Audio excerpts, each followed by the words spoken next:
first episode. I'm really excited about what we're going to go together. As moms, I know we're constantly thinking about our kids and how to better ourselves so that we can provide a better future for them. I know it's on my mind constantly. Let me start by saying that I started my first business when I was 25. I was gung ho on having this huge fashion label and becoming a little famous designer. It was my dream. Okay. Over the course of the next 10 years, I went to pop ups and other vending events. It never really took off for a variety of reasons. And eventually I ended up closing it down. To me, there is no time like today. So I'm a huge risk taker and I never have much fear in starting a business. Okay. One question that I get as a serial business starter is now a good time to start a business? So in this episode, I want to give my answer, why, and how to get started. All right. In short, my answer is without a doubt, yes. Okay. Anytime is a good time to start a business. Let's be so for real. Okay. Starting a business and growing a prosperous business will absolutely change your financial trajectory, especially as a single mom. Now, I'm not saying that it has to be $1 million business idea or that we have to grow these $1 million businesses, but it can honestly be something like a side hustle that you do a couple hours a day, a couple hours a week. Maybe if you can even get away with it a few times a month. All right. Um, or if you're like me and you want entrepreneurship to be your full time job, eventually replacing your full time job, you're in the right place. Okay. This is what this podcast is all about. All right. Long story short, it's never too late to start a business. And in my opinion, it's never the perfect time not to start a business. Okay. No time like today. All right. Now let's talk about it. Okay. The first question that pops into your brain, I know, is what business should I start? And the short answer is one that will make you money. Okay. Simple. All right. Simply put, the best business you can start is one that fits into your busy life while generating enough income to really be worth it. Now, the long answer is convoluted, so I'm going to try and keep it simple. All right. First, consider your hobbies or skills that you can monetize and that won't make you feel like you're losing something that you're super passionate about. Monetizing a passion, to me, it can become stressful. And I don't know about y'all, but any passion of mine is something that is supposed to really distress me, something that I get away to so that it makes me happy. You know what I'm saying? So, um, now, people will pay you for anything they deem worthy. So if your hobby or passion is something that you feel like you can monetize and not be stressed about, and people are just going to need it, even if it's like off the wall, never think too small. Okay. In entrepreneurship, never think too small. There's somebody paying somebody for everything. I promise you. Okay. Every day there's some business that's paying for some crazy stuff. I promise. Um, Now, an example, all right? You're a single mom of three and you're a great meal prepper. In a single week, you can fix all the meals for all y'all. I mean, every Sunday, okay? To be honest, in my opinion, that is talent because one thing I can't do for myself is meal plan. I cannot meal plan for myself for a week for my life. Let alone then try to do it for me and my little, all right? It's just not gonna get done. Okay. Now you can monetize a guide that has all the tips and the tricks. You could even put together a table or diagram that helps moms create their own plan. You can even monetize your actual plan. Four people could be eating what you eat in a week. You know what I'm saying? There's so much to do in that particular arena. Now, monetizing a skill or hobby is the go-to because they're kind of $0 startups. There's no reason for us to be going into debt are stressing about inventory or monthly fees. Y'all, I kid y'all not. There, when I first started, I had my clothing store. Then, I had bought all of this uh inventory, had all these clothes laying around the house. At all times, they were in the garage. They were everywhere. And then I ended up eventually moving them to a storage unit, which was expensive in itself. But I digress. I'm going to move on. Now, I'm not saying that not to. Of course, you do your own thing. I'm just saying that there are cheaper and easier ways to start business and to enter entrepreneurship. All right. Because you can always develop a product. You can always purchase wholesale. You can always buy retail. rent stuff out. There are a lot of ways, but I want to implore us all to think outside of traditional business practices and get away from physical businesses. We want these businesses to be as mobile as we plan to be. Like, be wherever you are. And if you know me, then you know I love to travel. So my goal in entrepreneurship is to be able to make money wherever I am, wherever I plan to be, and basically, and that's it. Okay. In addition to the obvious, there's a lot of other reasons why starting a business are good and that you need to take note of. Okay. Currently, we are in an economic uncertain. It's not the ideal economy per se to really be discussing. Maybe I should be starting a business, but if you know that during downturns and any kind of transition, people are always looking for new, better, and more affordable solutions. Um, I also want to say be mindful of where we are economically. The other day, I was watching TikTok and I saw this video where a popular influencer visited an establishment and the establishment blows up. Y'all know how it is. I'm not gonna say any names. Y'all can make any generalizations you want about who it is or whatever. All right. So the establishment then turns around and kind of raises their prices and then decrease the portion size. Y'all. So not only are they paying you more, but they're giving you less food. It was crazy. So they basically ruined their good fortune. Why? Why? All right. So in situations like this, we always want to keep up with what is going on in the economy because just like economic downturns are a great time to invest, a great time to start businesses, all of that, they're also a good time to cut expenses, especially when people feel like you've gotten greedy, as in by my example. And I say all that to say that you can always start a business, but you can always put yourself out of business as well. Okay. The next thing is technology has leveled the playing field. You can start a business with a smartphone and an internet connection. You literally don't even need that much. And I promise you, and honestly, the internet connection, if you got pay a cell phone bill, sorry y'all, then you in there. Cell phone monthly a cell phone plan done. All right.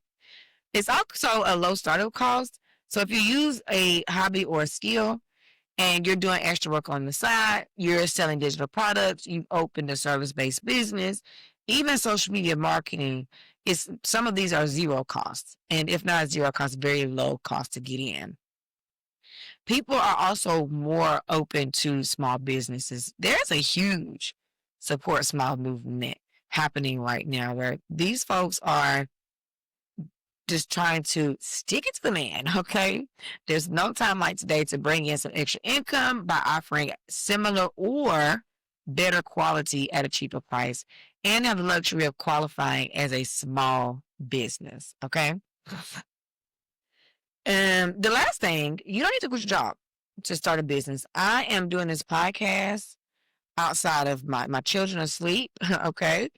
I've done a full day of work. Okay, probably been up since 4 o'clock this morning, and it is almost 10 o'clock. Okay, I'm here. I'm dressed. I am doing it. Okay, I work a full-time job, as many of you know, and some of your favorite influencers, podcasters, YouTubers, they're all working during the day, and they're making their money on the side as well. So if they can, if I can, so can you, right? All right. The last thing about this, I want to make sure that we remember that some of the biggest companies in the world were started during a recession, right? Disney, Microsoft, Airbnb. Crisis doesn't kill dreams, okay? It creates them. And so keep in mind that businesses like Amazon, Google, and even Disney were started in a garage. I kid you not. Some of the biggest companies now have started in the garage. So if not now, when, sis? When you gonna get it done? All right. Before you jump head first into pimping that skill or that hobby, I want you to know your why. Okay. Why are you starting the business? Is it for financial freedom? Is it to build legacy? Is it to create some additional income? Is it because it's something you want to monetize your passion? Is it something you want to teach people or something like that? I started the podcast because I do want to help other single moms like myself be thriving business owners, whether that's part-time, whether that's full-time, whatever you want. That's the reason why I'm starting the business. So it really is up to you. Okay. Somebody once said that if you go into business to make money, then you're going into business for the wrong reason. And I kind of say, I kind of disagree. Okay. I think it's okay to go into business to make money, but make sure that you have a bigger reason, because that why, that overarching why outside of making money will keep you going when you feel like quitting. Okay. Just making money won't be enough. It is, I promise y'all, it just won't be enough. You have to have a reason. Okay. Eventually you're going to quit and leave. The second thing is, what problem are you solving? Okay. We hear this all the time. The number one rule in entrepreneurship is help people help themselves, right? What are they going to pay you to help them do? All right.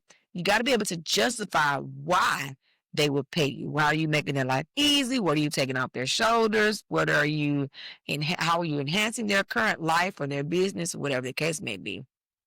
Next, you want to consider the time and capacity that you have. Here, you have to be real about the season of your life.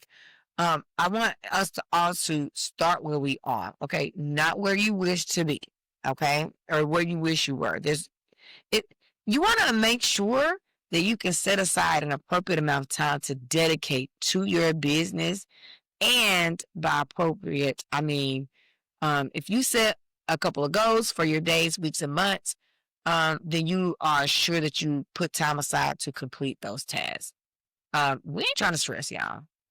There's no need to stress. So do what you can mentally to carry the business.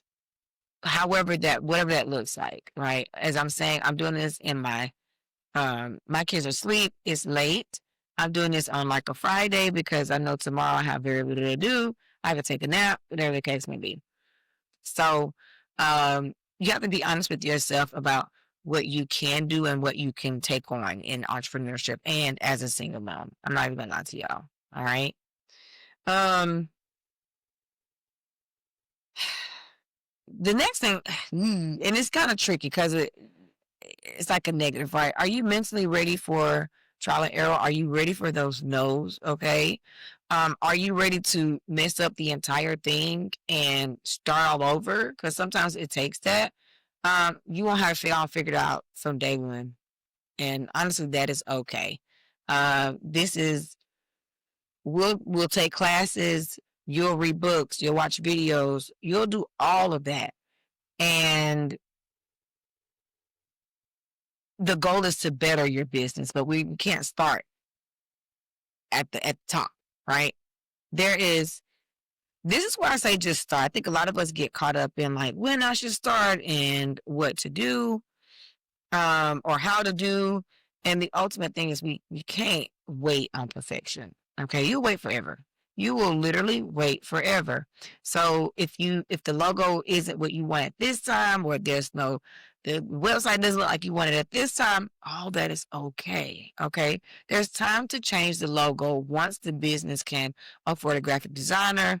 And to be honest with y'all, word of mouth referrals are still revenue generating. Like, still one of the number one ways of getting business. A friend of a friend, I always take a referral before I'm going to take some stranger's word over whether I should do business with you or not. All right. So your wheels are turning. Okay. And you're like, yep, I'm in. So let's talk about how to get started. And this is kind of the meat and potatoes of the whole podcast. You want to pick a simple business idea, okay? We want to monetize a hobby, or we want to monetize a skill, something you're already doing, because you don't want to learn anything. We won't have to do all of that, okay? It's not something that you have to go out and learn when you're doing your hobby or your skill, okay? These are assets that you're already using probably every day. All right. And the goal is just to put them in a monetizing strategy. That's what we're doing. We're monetizing those things. Okay. The next step is to talk to potential customers. For example, if you're an accountant during the day, like that's your full-time job, and you decide to take on clients, couple of clients on your own time, like when you get out of work, you might ask like family or friends if they have accounting needs, and then you might take some of them on as clients. Now remember to always utilize contracts regardless. I know these are our family. We're talking about our family and our friends, but you want to make sure you're utilizing contracts because plenty of times, those relationships go back when money is involved. Okay. I'm a big fan, and I highly recommend Facebook groups. These people do nothing but sit around all day and work in your industry because it's their industry as well. Okay, you want to ask them how they gain their customers, what they think about this, or what they think about that. Okay, know what problem people are having because you could be the solution to their problem. Okay. Step three, choose a business name. And honestly, my best advice is to keep it simple. You can go all elaborate, of course, but I would honestly say something short and sweet, something to the point. Maybe tell them actually what you do. Andy's cleaning service is Andy's cleaning service. We clean stuff, okay? Andy's commercial cleaning service. You already know off rip. Don't call me if you retail, right? We already know that, okay? I'm not the type to have these long, drawn out business names. And I kind of stay away from anything trendy like AF or On God.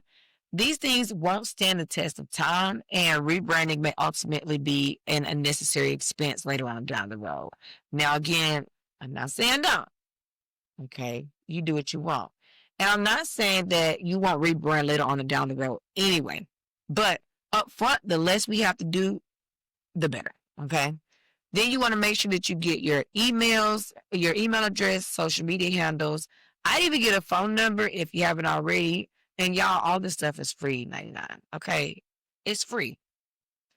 I know we talk about making sure our businesses are registered and all that other stuff. Make sure your LLC or your whatever is registered with your state, but you can start as just a sole provider just to see if it works, right?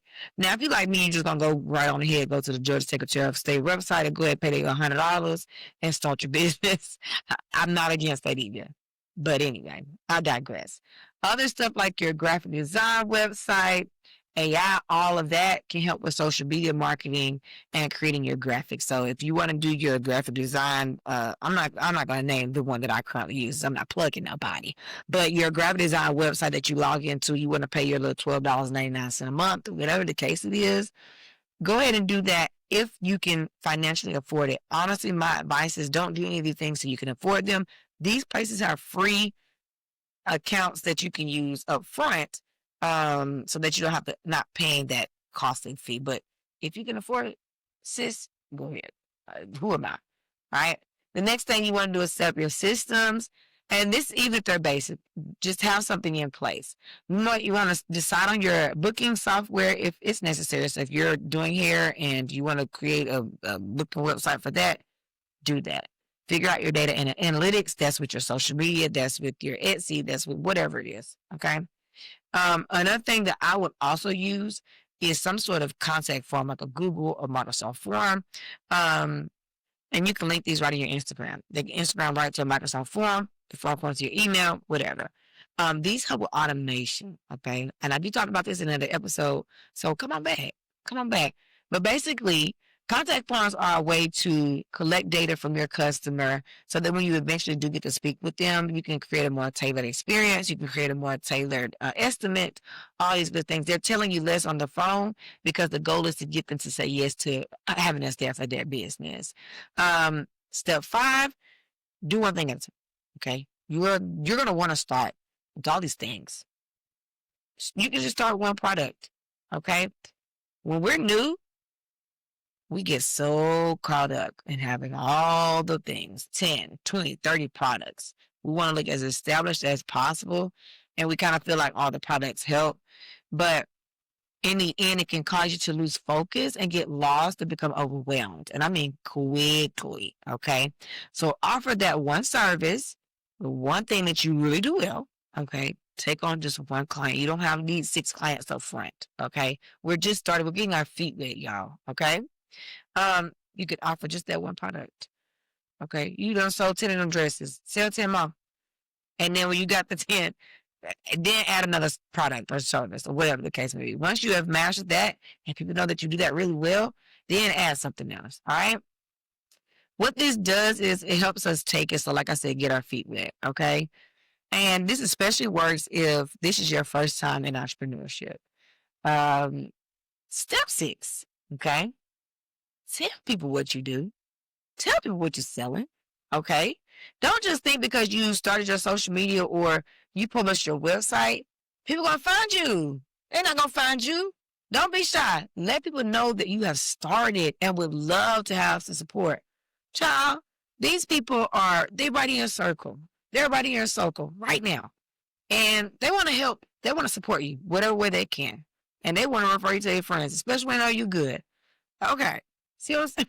Like, I think, well, I remember when I first started my website and I just thought if I just posted it, people would just come. And that's just not how it works. It's a little bit of a hustle, a little bit of grind, right? But would you rather be making $100 an hour in your own business or $20 an hour at a part-time job? And that's the potential. And when I say $100 an hour, that's me being like real modest. A lot of this can go up from there. People out here charging $20,000, $30,000 for 4 hours. You see what I'm saying? You can do it. You can do it. Okay, y'all, I'm finished. But I do have some final thoughts and a bit of motivation. First, I do want to say that it's okay to start messy. This is my very first podcast or my very first episode. And I honestly feel like I rushed through it.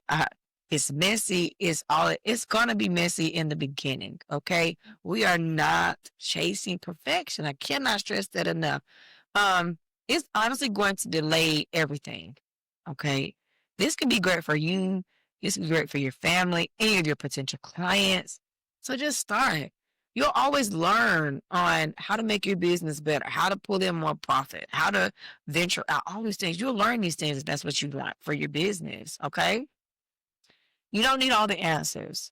You just need a bit of courage to begin. Okay. This shit can be scary. Okay. I mean, downright scary. People might reject you, what they don't like it, blah, blah, blah. The list goes on and on and on. But I promise you, if you listen to this podcast and you follow the steps, it'll make it 10 times easier. Okay. Just this one alone. These are the baby steps. Okay. Lastly, starting a business could be the decision that changes your family's future. Okay. Like I said, I started my first business when I was 25. My son at the time was 3. So he's watched me grow these businesses, fail in these businesses. He's worked in these businesses. He's seen me hustle. He's seen me grind, right? He's 13 now. So 10 years of watching me utterly attempt, work, fail until I got my Rage Room company. And that was one of the first business that really didn't fail for me. It's still not failing. I still do business every now and then. But he's watched those things. Okay. That's okay. It's good for him to see me fail. It's good for him to see me pick myself up and keep going. He talks about starting his own business like all the time. He wants like a comic book business, I believe. And I know that seeing me do all those things and run these businesses and do what I'm doing gives him the chance to believe that he can do it and he can be successful. Right. And so your little ones, so can your little ones. Everybody's going to benefit, I promise. Okay. All right, y'all. Thank y'all. Thank you so much for tuning in to the very first episode of Naptime CEO. I look forward to coming back each and every Wednesday so that we can start and grow these businesses, okay? Don't forget to follow us on Instagram at Naptime CEO Pod. And if you found this episode helpful, share with a fellow mama and please leave a review, okay? I'm out, y'all. Bye.